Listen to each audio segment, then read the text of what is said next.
Mike, you're back in the chair in Ctrl-Alt-Speech. Great to have you back with us. I imagine that you spend most of your time, if not all, of the weeks you've been away, probably fiddling around on the internet, having some fun. Isn't that what you do when you're not here? No. In fact, I was practically off the internet for good portions of time. And even when I was on the internet, I had a connection that topped out at some ridiculous. I had a screenshot of the internet access that I had, which barely worked. I was off in the wilderness, and it was quite enjoyable, actually. Okay. So I did not spend much time on the internet. Well, I hope in the time you've been back, at least you found something that is fun that you can share with us today on Ctrl-Alt-Speech. What have you come across? I did. I found something called Roost, and I need to clarify because a lot of people listening to this podcast will know of Roost as the open source trust and safety project, which we've talked about on the podcast and we love and we're supportive of. This is not that. This is this sort of new messaging app, which is part of what people are referring to as social media as opposed to social media. I like it. And Roost involves it's a messaging app, except the messages travel at the speed of bird. So depending on how far away you are from someone, if I wanted to send a message to you, you and I are on basically opposite sides of the world, it would take some time because it would take however long it takes a bird to fly from me to you. And so we would have to communicate slowly. So and it replicates the speed of the particular bird in question. So depending on what bird you picked. Yes, you pick a bird. There are a few things that are a little sketchy about it where you can do things to speed up your bird and train your birds. And I who knows what all that is. But just this concept of like slowing things down a little bit. Not everything is instant. You know, in the old days when people would send letters back and forth, it would take, weeks. And so having that element return to messaging is kind of a fun idea. Yeah, love that. That's really fun. I mean, it's not dissimilar, kind of hearkening back to a different time, I would say. My fun thing that I saw on the internet this week was, imagine seeing, Mike, classic novels played out in map form. Oh. Right? So imagine being able to kind of track characters across the world and essentially can tell the story of novels that you've always wanted to read in the form of maps. And this is what a friend of mine, a journalist called Chris Moran, has done. He's vibe coded with his daughter, who is studying some literature classics. They together have created this tool called Plotlines. And you can select a book and you can essentially kind of watch the characters disperse across the globe. That is amazing. It's really cool. Yeah. Now, I just for listeners, like you did not tell me what I did not know what you were going to tell me about. That's amazing. Yeah. It's really cool. So one of the books is Jules Verne's Around the World in 80 Days. Yeah. And so you can see, Phileas Fogg go from one house in London to another, and then it kind of zooms out. You can see him go across the Mediterranean, kind of southwards. There's some great, admittedly AI-generated captions, but that build on the kind of full story. It's a great learning tool.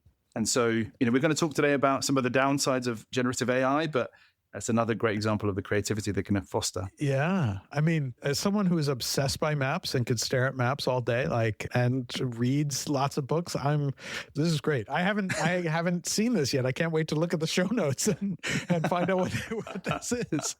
That's cool. Yeah, it's really cool. It's really fun.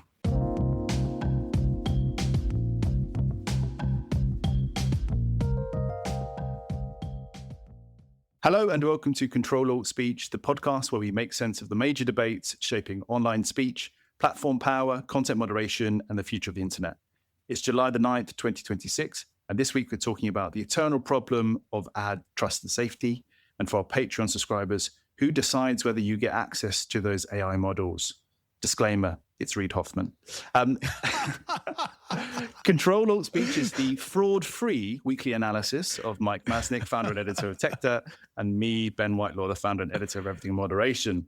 Yeah, Mike, I was going to say Ctrl-Alt-Speech is scamless, but I actually don't want to talk for our Patreon supporters who may feel scammed in some way. What?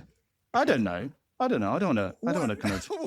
I feel like we deliver a service. Do we need to hire trust and safety people to manage our Patreon subscriber base and their? I just don't want them to think we've kind of socially engineered them to pay $10 a month, say, to listen to extended episodes. So I held back from Scamless, but I can say we are fraud free. To my knowledge. But yeah, great to see you anyway. It's nice to have you back in the chair. How was your break? It sounds like you disconnected from the world in a really nice way. Yeah, it's just one of those, like, I haven't done extended travel in a very long time, and basically taking 3 weeks away and doing a fair amount of actual disconnection and being out. I was in Alaska, which I'd never been to before, and seeing the amazing wilderness and all sorts of animals. I mean, I saw whales and bears and moose and caribou and eagles, so many bald eagles everywhere. It was really, people say it's one of those amazing trips, and I had not done it and was able to spend a few weeks just really enjoying it. And so I had a great trip. Sounds great. Where were you spending your fair nation's 250th birthday anniversary? The funny thing was, so we ended the trip by going into Canada. And so we landed in Canada on July 1st, which is Canada Day. And so got to celebrate that, which was really fun. And then we came back into the US on July 4th. So we spent Canada Day in Canada, and July 4th, we flew from Canada back to the US. And we were absolutely exhausted because our flight was at like 5 a.m. It was crazy. So I was back in the US, but mostly just recovering from 3 weeks away. So Got it. Talking of scams, I wondered if you'd caught up with the World Cup drama in which your president intervened in the game of soccer in a way that no one had time for. What's going on there? I cannot support any. I mean, even as I was away, I've gotten pretty into the World Cup. So even as someone who is not particularly knowledgeable about football. And so, yes, I did follow that whole thing. And once again, for not the first time, somewhat ashamed of our president. But, it does feel like there has been plenty of controversy over FIFA for many years for being somewhat corrupt. And it is FIFA that gave this same president whatever the FIFA World Peace Prize or whatever it was at some point. And so it just feels fitting in some way, as did the US then losing the game in which Trump interfered to bring back the US's, in theory, best player. But yeah, it's been quite a world. Yeah, I'm impressed. You have been following. I'll keep my views to myself since they're not really broadcastable. But yeah. I will say, as we're talking, England is still in the tournament and the US is not. So correct. There'd be all-out war if that was not the case. So yeah, it feels like that's the right state of things. I will be coming over to the US in a couple of weeks' time. We haven't really talked about this, but we're building up to the live episode of Ctrl-Alt-Speech at TrustCon, which is the major conference for trust and safety professionals that's happening in a couple of weeks' time. The full episode in 2 weeks will be that live recording, so you can listen in, you can hear us take the stage with two brilliant guests who we'll talk a bit more about in the coming weeks. It's also worth noting that you can come and find us if you are going to TrustCon, and you'll receive a special gift from us. Yes. So if you manage to track us down in the large venue, the large kind of quite faceless venue that is the TrustCon conference center, we will receive a special gift relating to Ctrl-Alt-Speech. Yes, find Ben or I, and we have gifts for Ctrl-Alt-Speech listeners. So that is an incentive. Can't say more than that. And yeah, particularly for our Patreon subscribers who make everything we do possible.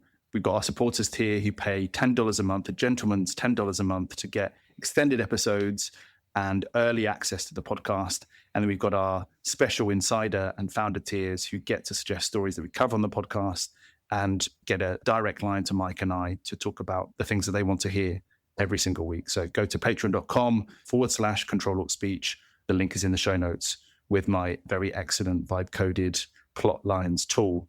We've got loads to talk about, Mike, so we will wade straight into this week's stories. We don't necessarily set out to bash Meta here on Ctrl-Alt-Speech, but they do kind of bring it on themselves.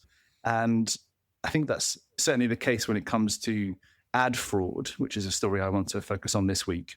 Our listeners will know fairly well that last year there was a big story that Jeff Horowitz at Reuters published about Meta's significant ad fraud problem. He did a big investigation and found that around 10% of Meta's revenue for 2024 was based on fraudulent ads or scam ads. And when you think about how much revenue that consists of, it's a very large advertising machine. It's a huge, huge thing. The analysis and the discussion after that was whether Meta was really doing enough to combat ad fraud on the platform. Was it kind of incentivized to deploy the tools that it used for organic content in the same way for its ad business? And a really interesting interview that came out this week with one of their VPs in EMEA actually adds a bit more context to that. So let's talk a bit about that, and then I'll get your thoughts, Mike, on whether ads trust and safety is still a massive issue for us. The interview is kind of interesting because it's fairly wide-ranging. It's with a vice president called Derya Matras, who's a European-based vice president, and she's in Cannes when she gives this interview. So there's a few things that have happened since then. She talks about smart glasses, which are obviously fairly controversial. She talks about the UK social media ban. She talks a little bit about the California product design appeal, which we're kind of expecting to happen at some point this year. But it's really the stuff about ad fraud that I found really interesting. And she says a couple of things that stood out. First of all, she said, and I quote, "It's not like we knowingly have bad ads," which is a phrase I take a lot of umbrage with, and then goes on to say that as a company, Meta has spent north of $30 billion fighting fraud, including building AI systems to catch fraudulent ads and scams. To which my reaction was, well, you're not trying quite hard enough. And there is this kind of question as to whether Meta is looking the other way or leaving ads up as part of its revenue goals. And those quarter-on-quarter results are increasingly impressive.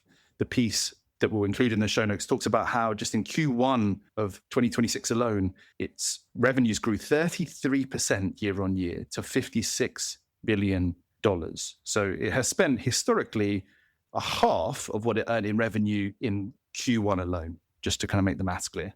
And this all comes, Mike, after literally 3 days after a BBC investigation found that there were paid ads on Instagram that used phrases such as child video and rape video that were directing people to Telegram groups that included content, multimedia, that included horrific rape videos and CSAM.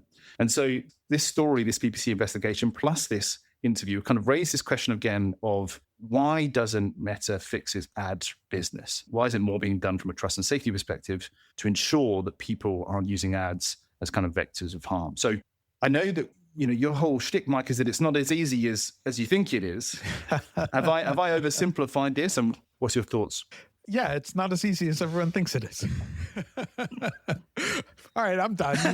You can just God. So this is always, these are tricky stories and nuanced stories with lots of different factors. I think it can both be true that there is more that Meta can do, that the incentive structures that Meta is facing sets it up in a way that they prioritize profits over safety to a degree that is not great. And some of that is the leadership of Meta's fault. I think that they are very focused on profits. Some of it is the nature of capitalism and like Wall Street that demands that Meta continue to make number go up. And therefore they have incentives to do that. And they are weighing those incentives against the costs of bad advertisements. At the same time, I do think there is something to the fact that advertising trust and safety is incredibly difficult. It certainly doesn't get as much attention as, regular social media trust and safety. But in some ways, I think the ad safety business is even more tricky because the financial incentives there mean that there's more incentive for malicious actors, right? There are incentives in the social space for malicious actors to try and, push messaging or misinformation. Everyone's focus is on false information and stuff like that. But in the ad space, there's sort of commercial incentives, and that changes the bargain that people are dealing with and makes it trickier. And at the same time, the fact that this form of advertising, which is effectively different than advertising that we had in the past, is so easily accessible to anyone is really powerful, especially for small businesses. The fact that a small business can set up shop and advertise and reach a well-targeted audience at minimal cost, and that you can experiment, that you could, spend $100 on an advertisement and see if it reaches the audience that you're trying to reach, is incredibly powerful. And that requires some level of automation and acceptance, which makes the trust and safety side of it even more difficult when you have incentives for bad actors to try and game the systems as well. And so it feels tough, but I think it's important to hold all of those ideas in your head at once. That, yes, I feel like we should expect Meta to do better, and I think it's totally fair to call them out. And the BBC report is really damning, especially the part where they report these ads that are clearly horrific. And just like any human being who looks at that ad should recognize that it is horrific, and being told this does not violate our policies, that feels like a real problem. At the same time, recognizing the sheer scale of this and how many ads they have to review, and they're using automated systems because they have to, otherwise it is impossible to handle this. And so, I don't want to be, not being a Meta apologist and saying as this VP kind of says, look, there is some bad stuff and we don't want bad stuff on the platform. I do think that in some cases, Meta certainly would prefer to get rid of the really, really bad stuff, but they're balancing that with the demands of Wall Street, having this system that allows anyone to advertise to anyone that they want to, which is a powerful and useful tool. And then how do we go through all this? And so I think it is a more complex story than people want to believe. Yeah. I'm definitely not an digital ads expert. And I want to speak to people actually who work in the trust and safety space for ads, because I imagine it's a different kind of problem that they're dealing with here.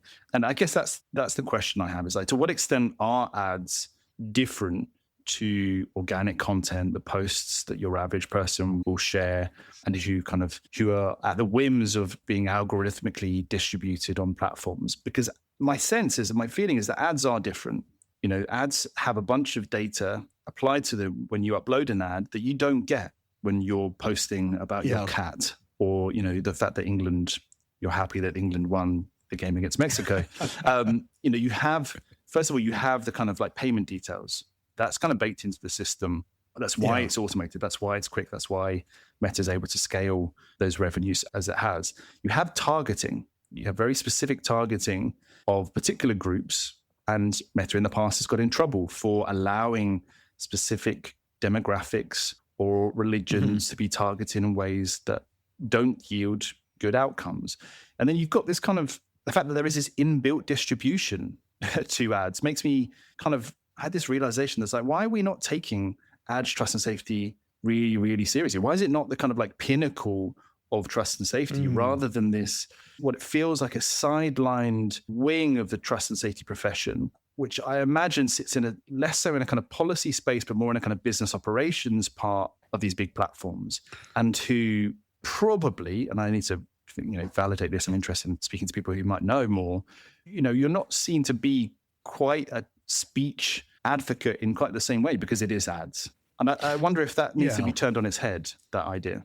Yeah, I'm not sure if your underlying assumption is totally true. I do feel that if you talk to some of the sort of really early trust and safety people, I think a lot of the early trust and safety really was kind of advertising trust and safety. I have a good friend who I know not through industry, but just, someone I've known socially for a long time, who in the 1990s was doing what was effectively advertising marketplace trust and safety work. And I remember talking to him in 98, 99 timeframe about how much time he spent basically just trying to track down scam e-commerce providers who were trying to advertise on the platform that he worked for. And he was just saying what an incredible challenge it was. So I do think that that's always been a part of the trust and safety space. It just gets less media and political attention. And the fact that it is the revenue source for a lot of companies, advertising, trying to stomp out ad fraud, I think it has, for almost every company doing digital advertising, it certainly is a big part of the process. It just gets a lot less attention. And you do have these competing incentives of the companies themselves want to make money. And you run into the same thing where it's like, there are always trade-offs, right? If you carefully vet every single ad, and it's not just the ad, right? Because the ads can look innocuous, but point you to a scam. Or, there's a whole bunch of different layers of this. And it gets back to the same thing within the social media trust and safety space. You talk about how much context does someone who is reviewing these things have? Same thing in the ad space where it's like, who is actually advertising? What is it that they're advertising? Who are the companies behind it? Is it fraudulent? And again, like scammers that are buying ads have their reasons for doing so and have incentives to try and trick the platforms.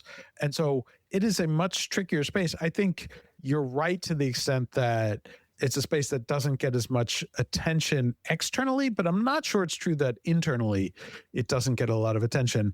But I do think the underlying factor, and this is where we kind of started this discussion, is that from the corporate perspective, too often certain companies will sort of accept a certain level of like scam ads that will harm users because of the revenue that it generates. It's not as simple as, Meta just allows all this because it makes them money.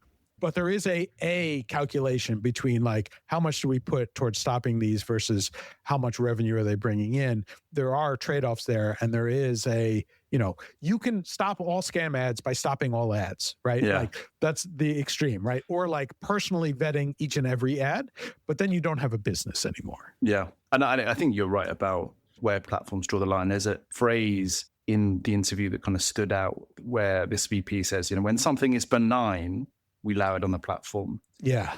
Which feels kind of very subjective. Like it's not whether it's policy violating or not, whether it kind of adheres to some strict guidelines, it's whether it's benign, whether it's going to do something negative in the real world, it feels like. So I think that's the area where I think I'm very interested in. I think the other thing, Mike, is that I think there's a middle ground here. You don't want ads to be very difficult to create and build.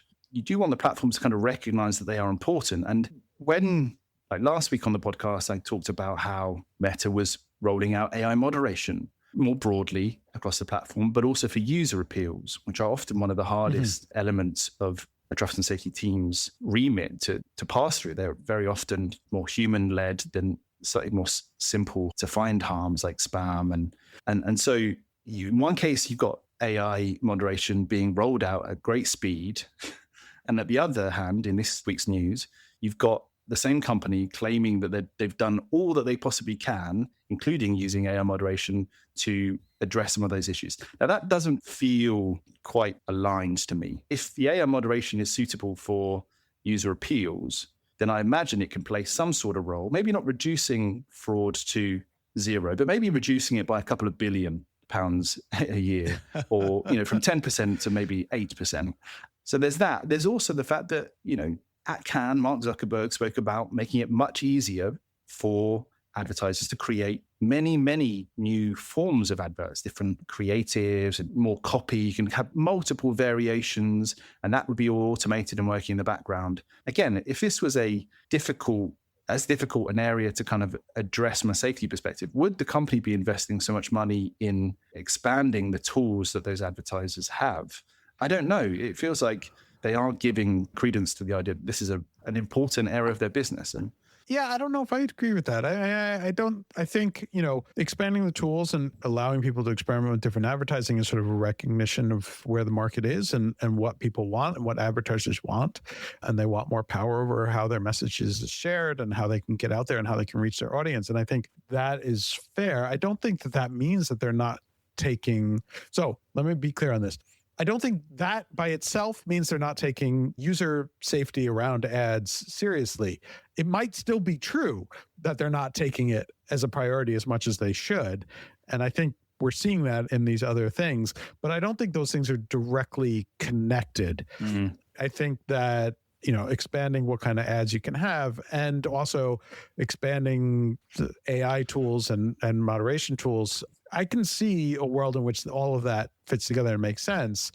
And then you can still argue that the company should be doing more to protect users from scam ads. Yeah. What I mean, I guess, is that if you're a company that's failing to spot scam ads that are presumably fairly manual to upload right now, where the creative and the copy are uploaded and you target them, as the BBC investigation has uncovered, why would you make it even easier for malicious actors and bad actors to create untold numbers? Yeah, but all of that's the thing, right? Like, so many of these tools can be used for good and for bad, right? Like, this is the problem. This is the problem of so much of technology and the internet, is that these are dual use, right? Like, they allow and enable all sorts of really good things. And like, if small businesses can reach an audience in a way that they couldn't before, in a way that is effective, that allows those businesses to operate and to reach customers, that's actually really valuable. And I think underestimating that, isn't great either. The fact that some percentage, and there's arguments over what that percentage is, can also use that for scams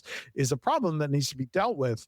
But I don't think that there's a contradiction in saying, like, we want to provide better tools for the 95% of our advertisers that are trying to do well.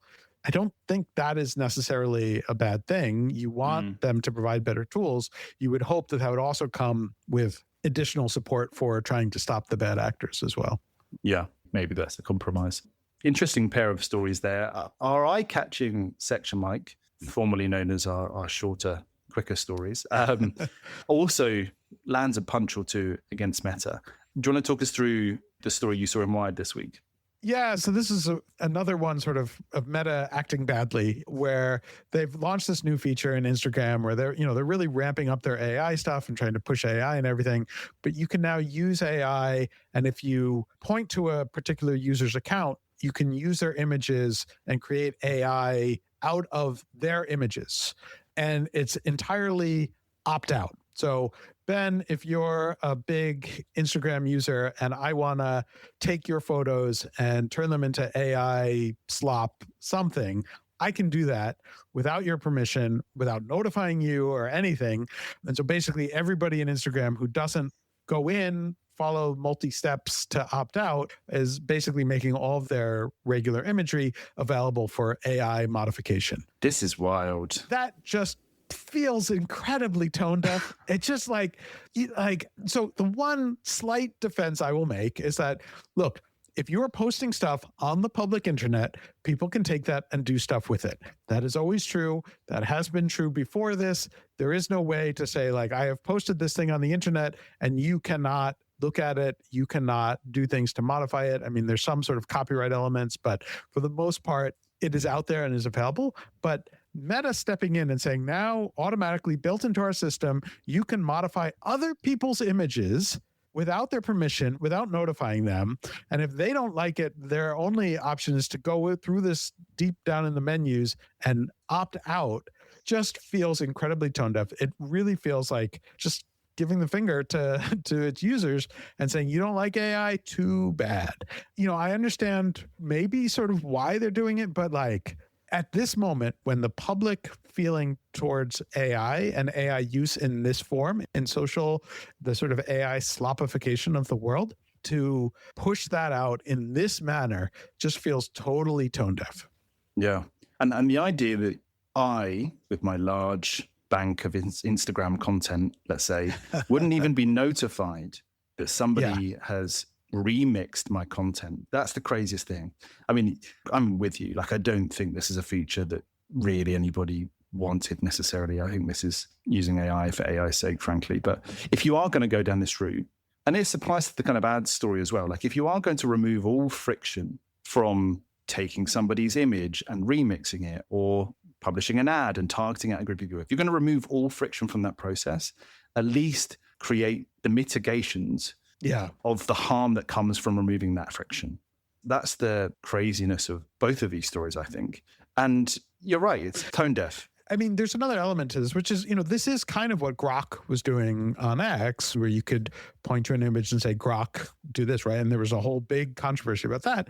You would think to some extent that Meta would have paid attention to the controversy, but it feels like And again, this is speculating and we don't know. We're outside these companies, but it feels like the reaction was Meta sort of saw X go through this and the hatred and everything that went along with that and said, oh, they survived that. They were fine. They got past the controversy, which in that case was specifically around like creating what may have been CSAM, but was at least incredibly demoralizing and undressing people and all of these kinds of things. And said, like, we can survive the negative backlash on that to get this tool out in the world. And, you know, frankly, Meta is way behind everybody else in terms of the AI race. And maybe some of this is like, let's have the controversy because it'll get more attention to our AI. Yeah. I don't know. But it just feels like a really, really tone-deaf decision. Or in part, like, there is this sense among some in the AI space in Silicon Valley of, because the hatred of AI has gotten so extreme and so outlandish, and I think, you know, the backlash to AI has gone too far in a lot of ways as well, that there are people within the tech world who are just like, we're not even going to try to mitigate anything because people are so mad about everything that our best bet is just like put a foot on the gas and go forward as fast as we can. And we're just going to build. And if you don't like it, too bad. Yeah. And so there is this feeling of like, we get some criticism and therefore we're just going to ignore all criticism. And that doesn't seem very healthy either. No, what a way to approach the world. I will say that it's not available in the UK, this tool, but I look forward to, when it is rolled out, remixing Mark Zuckerberg's content, because I'm sure he won't turn off this function because he loves AI. Well, I will say when OpenAI had Sora 2, which they'd only had for a little while, and that allowed a similar sort of feature, Sam Altman did allow people to remix him, and he lived with it, and people, you know, made all these videos of like Sam Altman stealing GPUs and stuff like that. So who knows? Let's see who's got the thicker skin. Another story that I want to talk about in this kind of eye-catching section, Mike, is a new Bloomberg profile that is definitely worth reading.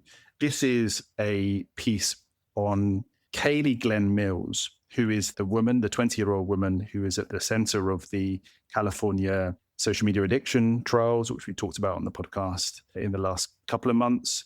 She's given an interview to Bloomberg talking about the process of being selected as the bellwether case among all of the cases that were being brought against Meta and Google, and having to kind of prepare herself for the trial in which she took the stand and testified against Meta and Google, talked about her addiction to social media and also the kind of the real world scenario that she found herself in, with a mother that she didn't really get on with and a sister who was self-harming, and quite difficult circumstances that in part, I think, led her to use social media to the degree she did.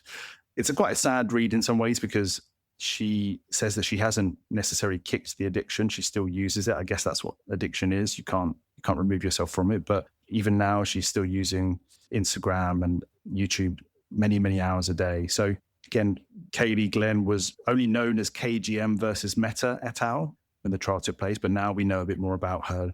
And it kind of just goes to show, I guess, why there is this clamor for protections against children, and I suppose why the social media ban conversation has become so strong.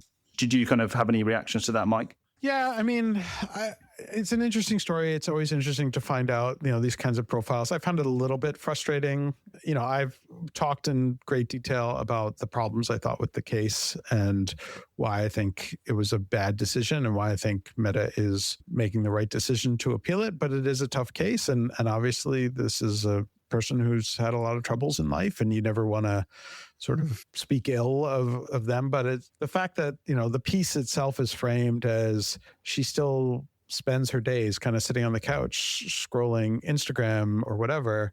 There's a part that is like, you can read that as, oh, she's still addicted. And there's a part that is just like, at some point, you got to take responsibility for your own actions a little bit. And I feel that in playing up this idea that it was entirely Meta's fault, that excuses her from the responsibility aspect of it.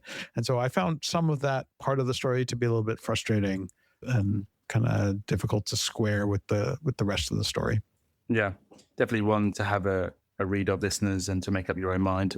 I think there's a lot of really interesting detail in there. So yeah, we've kicked Meta, I think, enough for one episode, Mike. I think that's probably fair. You know, if you're a Meta employee or somebody who really loves to scroll on Instagram, that's probably a bit of a tough read. But I think it's important that we cover the big companies in this way. We're going to change tack in our extended episode, Mike, for our Patreon supporters, and we're going to discuss on Ctrl-Alt-Speech Plus this idea that AI models are becoming kind of increasingly bound by national security issues and also by this clamor for tokens, which you saw in a couple of different stories this week. Why should listeners tune in to the extended episode today? Yeah, I think that there's a really big and important change that is happening on the internet as it relates to access to AI. And I think that it is a different kind of fight and a different kind of battle than some of the other ones that we've had with the internet and how people access different parts of it in the past. And I think it is going to become increasingly important. And I think a lot of people don't quite recognize it yet. So I felt that it would be a good thing to pull in. It's really about 4 or 5 different stories that all sort of hint at the early challenges and trade-offs that we're going to see on the internet as AI becomes an increasingly important part of it. Super. So that brings us to the end of our free episode this week. If you like the sound of that extended segment, become a Patreon supporter. We'll jump into that conversation now. That's the end of this week's free edition of Ctrl-Alt-Speech. To hear the extended episode with additional coverage, become a Patreon supporter at patreon.com/Ctrl-Alt-Speech. That's CTRL-Alt-Speech. If your organization is interested in sponsoring the podcast, contact us via our website at Ctrl-Alt-Speech.com. Thanks for listening.